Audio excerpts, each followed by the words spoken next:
చెప్పకు అంటూ చెప్పమంటూ చర్చ తేలేనా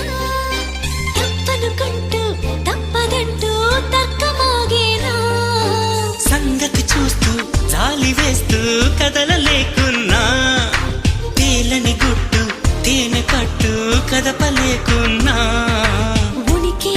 నా పెదవుల్లో తునికి తడి పిలుపేదో నాకే సరిగా ఇంకా తెలియకున్నది తనలో తను ఏదేదో కొణిగి ఆ కబురేదో ఆవైన మౌనంలో మునిగి ఉన్నది చిగురాకు చాటు చిలక ఈ అలజడి ప్రేమేగా అనుకోని దారి గనక ఈ తికమక తప్పదుగా